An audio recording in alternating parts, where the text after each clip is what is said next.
So, welcome back to the Goldmine podcast, the spin cycle edition, of course, with longtime gold miner Dave Thompson. Dave, how are you this June?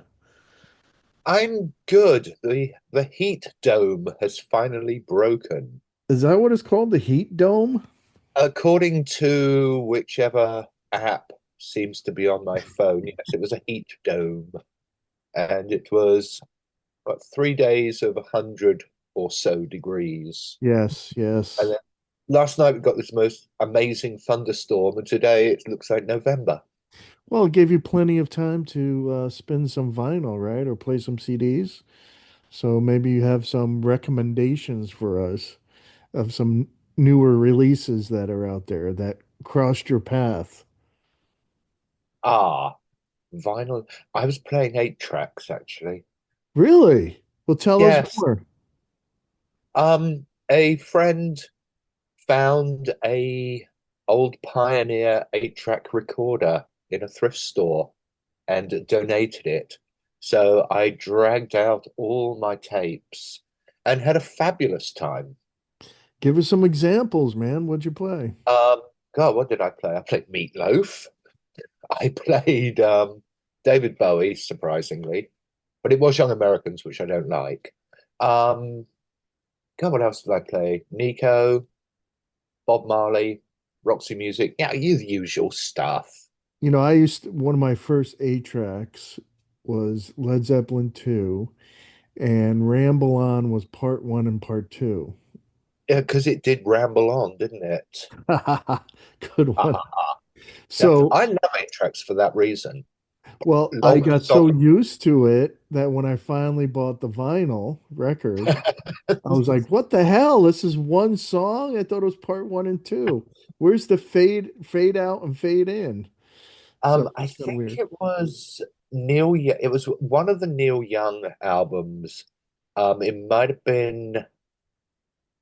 Oh God, whichever one it is that has the 15-minute version of words. That I think it was that one. It was split over 3 sides. It began on like program one, took up all of program two, then carried on program three, which I always thought was the most amazing thing to do. Well, It puts it puts one long songs in their place. It's like you don't need to be that long. Now suffer for it. Well, one of the bands you talk about that in the upcoming print issue in summer, which will be out soon, next month, is Hawkwind. Was Hawkwind on any of those eight tracks? Oh yes, You had a lot yes. of Hawkwind eight tracks. I have my Hawkwind 8 tracks. Yes, but talking of Hawkwind, which immediately makes you think of Motorhead, It their does? new album. Well, not their new album, but the new album released in their name now that they are no longer with us to say otherwise. The Yeah. Manticore tapes. Oh, yeah. Did you get those? Oh, yes. Of course I did. Um, I love really early Motorhead, the original lineup with Larry Wallace and Lucas Fox and that Lemmy guy, of course. Um, they were fabulous. I saw them live so many times. Um, adored that band so much. And then, of course, Lucas left first, then Larry left. And Lemmy came back with this new band of people that helped him It, become very successful. But yeah, I this, like I like Fast Eddie Clark. I mean, he's passed now, but I like yeah. Fast Eddie Clark. Um, and yeah, Phil was a great drummer. Yeah, yeah. I mean, it was a good lineup, but it didn't have that. The original was, I think it was Lemmy who said, "We're the band you don't want to move in next door because your lawn will die." And he was right. They were so loud. They were so sleazy. They were like a really gutter version of the Pink Fairies. Ah. Which when I was 15, it's like, oh my God, this is the ultimate rock and roll band because they were horrible and they were fabulous at the same time. And their audience was really scary because it was all these sort of mid-20s Hells Angels. And there'd be sort of little me at the back thinking, I shouldn't have worn my David Bowie t-shirt tonight, should I? Um, but I saw them a bunch and loved that band so much. And when they broke up, it's like, look, I don't like Motörhead anymore. But this, it's the first rehearsal, I believe, of Lemmy with Filthy and Fast Eddie. And it's amazing. They're still really dirty sounding. It's a rehearsal. So no one's really grandstanding. There's no production. It's just them in the studio playing live, bang, bang, bang through all the usual songs, but in what, on first impressions anyway, I'd say are superior versions. Well, you actually knew Lemmy. So what did he live up to that gutter standard that you're talking about? Um, not not in my experience, but he was the sort of person if you got on with him, his behavior sort of was he didn't go out of his way to like shock or horrify. It's like he didn't sort of tie me down and fill me with drugs. We'd meet in pubs and again, you've got to remember how young I was.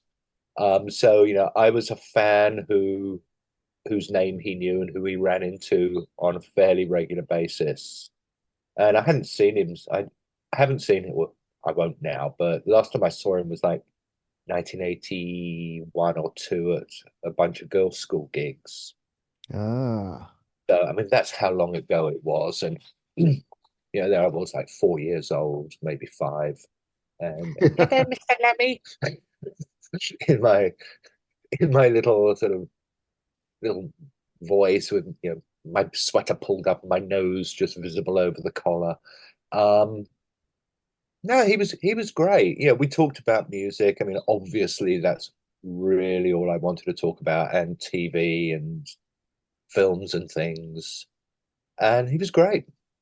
Yeah, he I don't know if he was approachable later on, probably because too many people tried to bother him at the Sunset Grill, right? Wasn't he a Well, fixture? I think for anyone, when they're sort of working their way up, and of course, I mean, Motorhead didn't really break until 80, 81.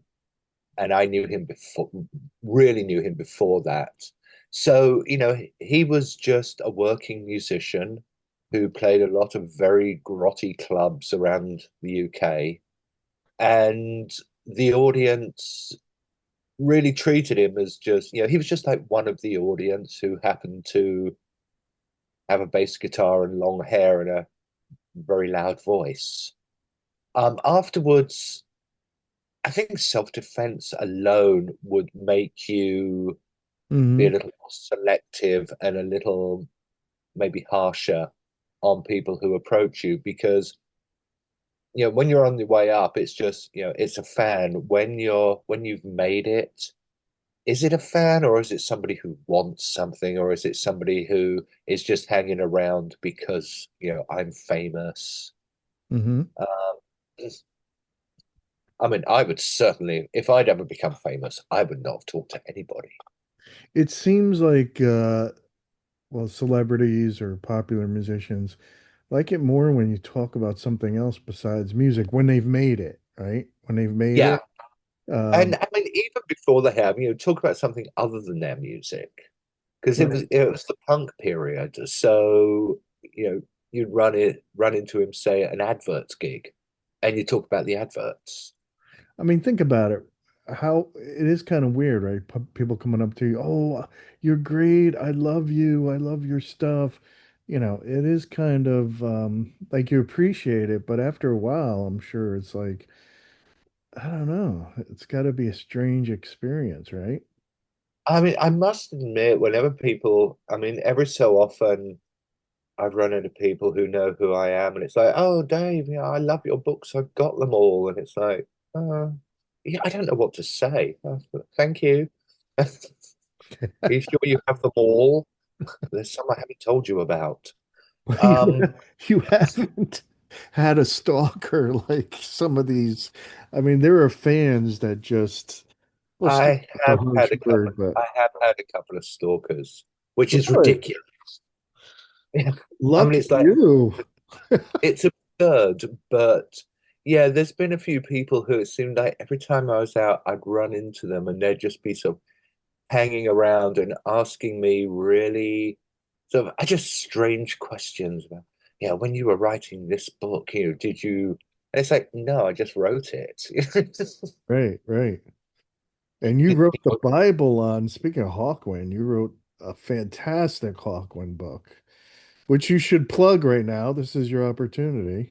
The Um, Encyclopedia Hawkwindia. It's a little and, out of date now because I wrote it during lockdown, and plenty and of Lemmy mentions in it, of course. there's a few mentions of Lemmy in there. Yeah. I mean, it was fun. 'Cause lockdown happened. I'd finished whatever I was working on, and my wife was working from home, and I felt guilty. It's like, if she's working, I suppose I ought to as well. So what should I do? I know, I'll do a Hawkwind encyclopedia, thinking, oh, well, this won't take long. And it ended up, I don't know, it was like 3 or 4 months of thinking, breathing, eating, and everything else in Hawkwind and the extended family tree. Um, I mean, it was good because people I wanted to talk to for the book tended not to be doing anything else because they were locked down as well. Yeah. I mean, we had it in our store for a while, the Goldmine store, but it's available at Amazon, right? It's still available. Yes, yeah, and it's on Lulu.com. I mean, you really should. I mean, Hawkwind fans or someone like say really wants to get in deep with about Hawkwind should definitely pick this book up. It's the know-it-all. You know everything about Hawk down I to mean, their super fans. Um, I mean, there are other Hawkwind books available, um, which tell the story in a fairly linear fashion. Mine is more of a you keep it in the bathroom, and every time you're in there for a few minutes, you just open it and read one of the entries because it is laid out alphabetical encyclopedia style. So, if you want to know about Rustic Hinge, mm. which is about the play festivals with them, you can open it up and just read about them. Doesn't need an index. Um, Do you like the space rock tag that Hawkwind got? oh, good Lord, yes. Oh, okay. Yeah. Why not? It's summed up what they were doing for the first few years. They did step beyond its parameters, but as with anybody who gets labeled early on in their career, it's like, David Bowie was, glam rock superstar, even when he was making his soul records. Mm. The label sticks, and I think any artist that tries to buck that label is doing themselves a disservice because it becomes shorthand for the period when they were at their best. Who would you put in as Hawkwind's peers? Someone else that would be space rock that could say compete with them as far as fans back in that day. Um, Gong were Gong were in there. The Edgar Broughton band were in there. I mean, they weren't really space rock per se, but they had a similar underground mentality because Hawkwind's main thing was they were an underground band. They weren't part of the music industry. It's like they existed despite the music industry, even though, I they had like a record, but they were with the United Artists who were also picking up, a lot of the so-called krautrock bands and love that. other. They existed despite the music industry. I love that. It's almost like art for art's sake. It's like we're doing this, whether you like it or not. Yeah, It's not planned, really. It's like this, we're artists, we're doing it. I love that. I love that mentality. yeah, I do. I mean, it's like punk rock. But punk, there was a degree of artifice there. Malcolm McLaren knew it would upset the music industry, so he did. He put the Pistols, or took over the Pistols. Hawkwind, they got together of their own free will and played free festivals, free concerts, supported all the really underground causes. Some of which brought them to the attention of the authorities. Some of them got them into trouble. They were always being busted for drugs, whether they had them or not.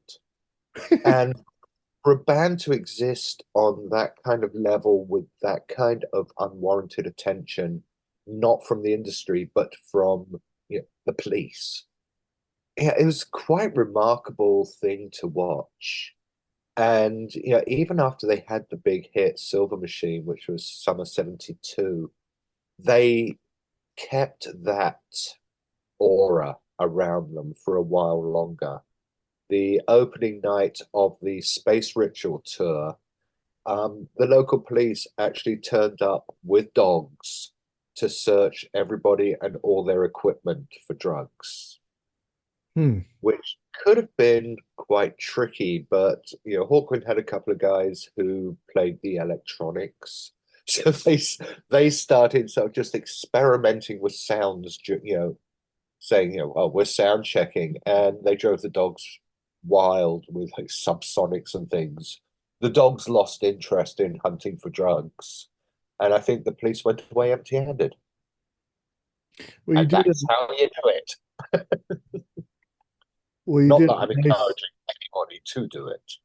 you did a nice in memoriam of Simon House on goldminemag.com. That was Yeah, that was sad. I mean, he was great in Hawkwind. He wasn't there really long enough. mm. And he was probably the best thing about Bowie's band on the '78 tour, which wasn't my favorite Bowie period. But it had him in it. But as we go from, let's see, we start off Motorhead, which you recommend Manticore, to Lemmy, to Hawkwind. There is a Hawkwind box set that you recommend.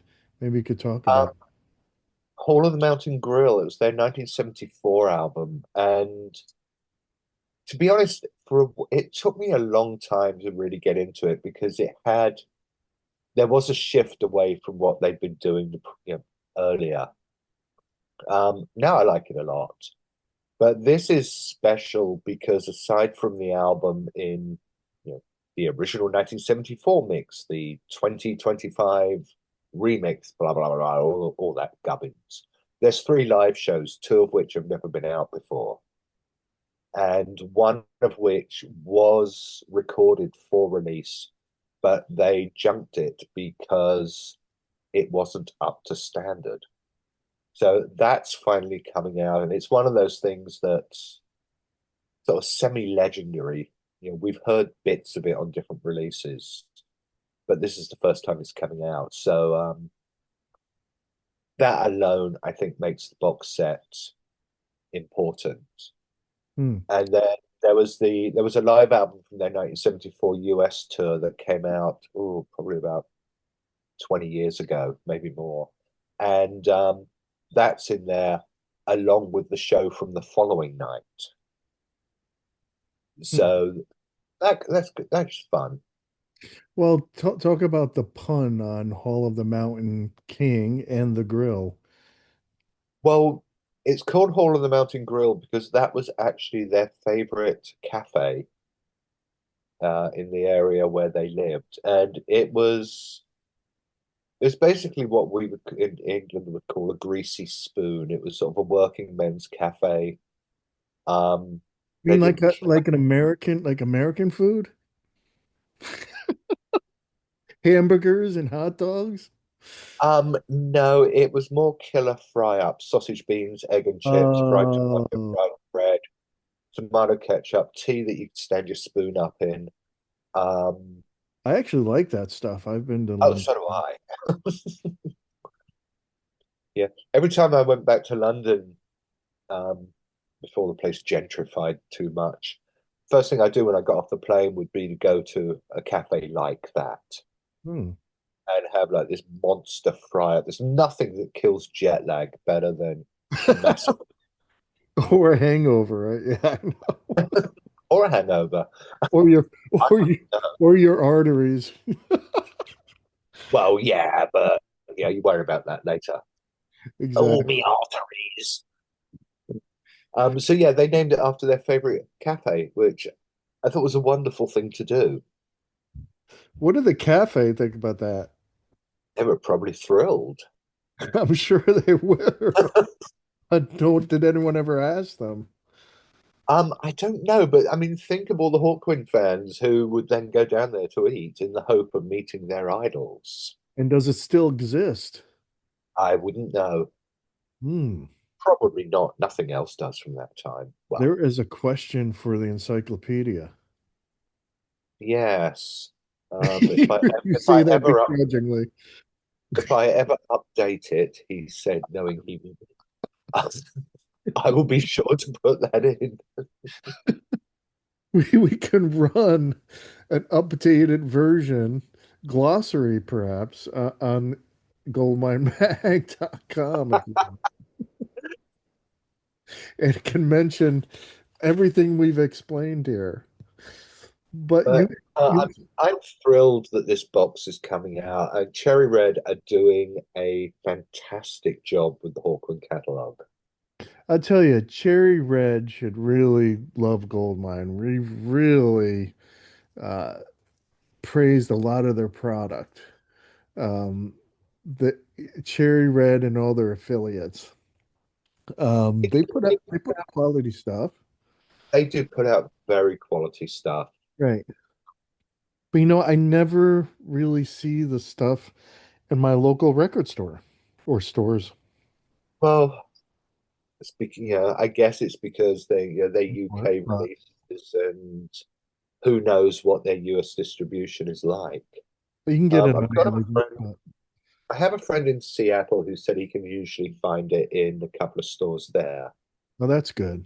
I'd rather go So support a record store than, Amazon. Nothing against Amazon, but the record stores need the cash flow more, obviously. yeah, I guess it's a matter of encouraging your local store to bring that kind of stuff in. True. I mean, Um, they put a lot of CD sets together, right? More so than, yeah. yeah, anything else. And right now, stores are so, you know, focused on vinyl that I don't see as many CD box sets being sold. Um, Now that is the problem because there's still great stuff coming out on CD. I know, and Um, you get to put a lot more, uh, you know, more bang for your buck in a box set. yeah, Not that I mean, we all love vinyl, right? But everything has its place. Every format has its place, and I can't see the CD format going away, which everyone says that it will, but no, it will never go away. And I do sometimes wonder, why am I going to put out 25 bucks for, this CD or however much they are now? hmm, And whereas that would pay X months of streaming and I could just listen to it that way.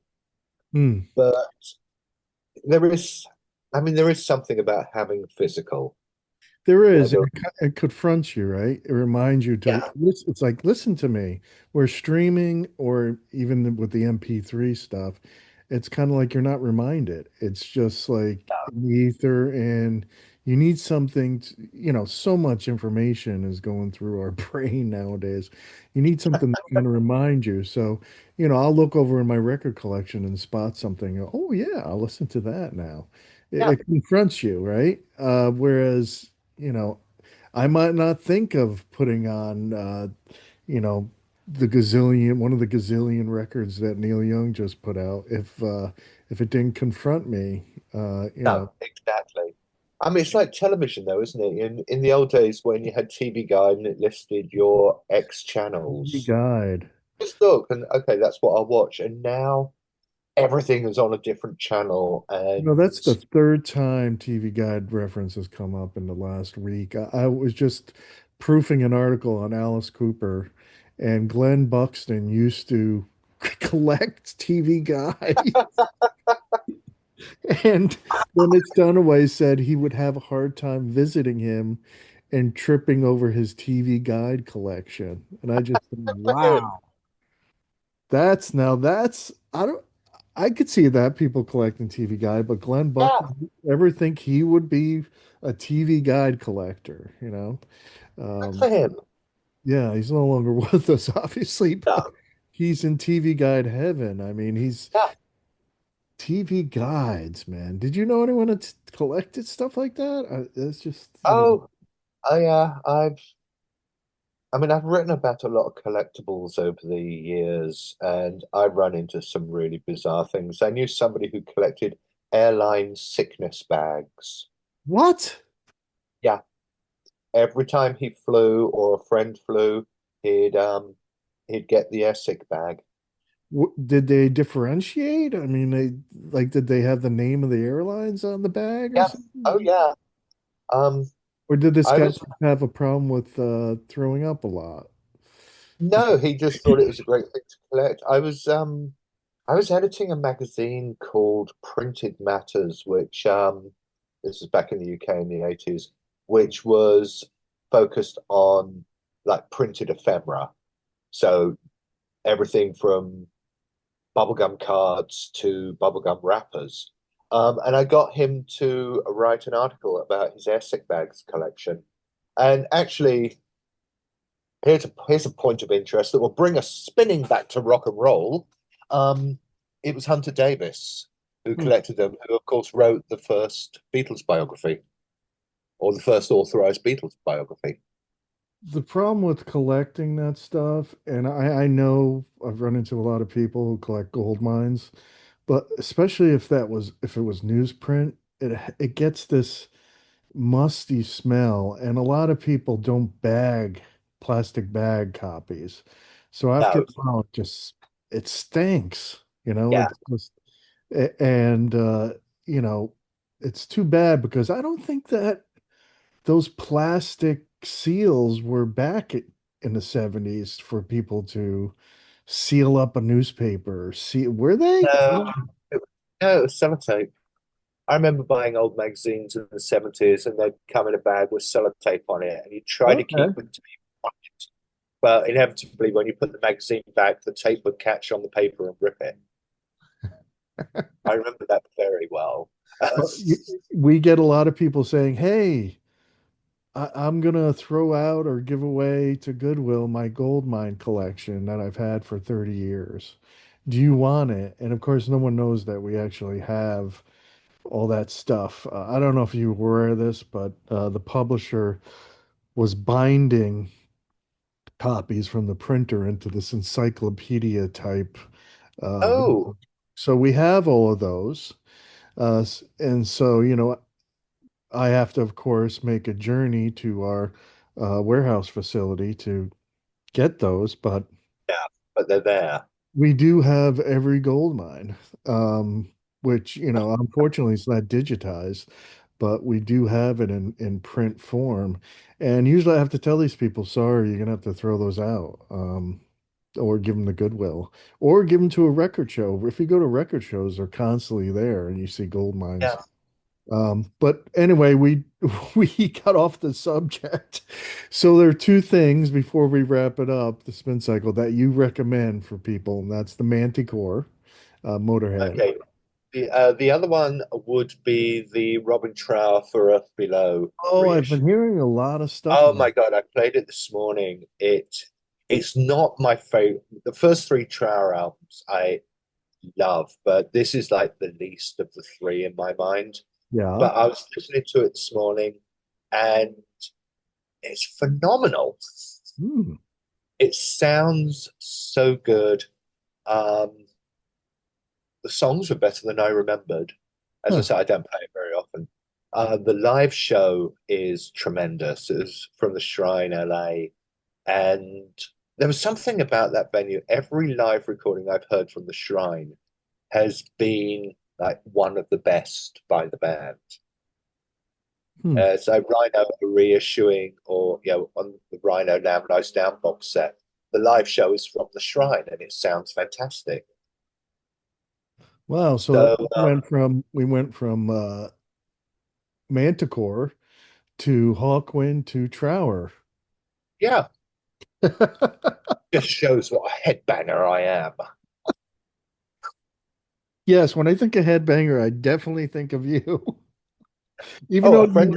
Even though you were into, and everyone should know this, you were into the new wave of British heavy metal. I So was just going to tell you, a friend texted me the other day who's record shopping somewhere I've never heard of, and he had a copy of the A to Z album, Witch of Berkeley. It's a lot new wave of British heavy metal band. Came, came down to London from the north somewhere. Um, I mean, they were great. They were fun. They weren't amongst the best bands, but they were fun to watch. But they got a major label deal, first album, live album. And I was playing it last night, and it's like, oh my God, this is so good. Yeah, well, I love British heavy metal. Even the stuff I don't like to listen to, I enjoy. well, I still owe you the Witchfinder General record I store. know. I So know. I I'm will going to be start sending. start But sending anyway, cats now thank you, tomorrow. Dave, for another spin cycle. And we will talk next month on your recommendations. Yes, we will indeed. All right, man. Talk soon. Talk soon. Bye bye.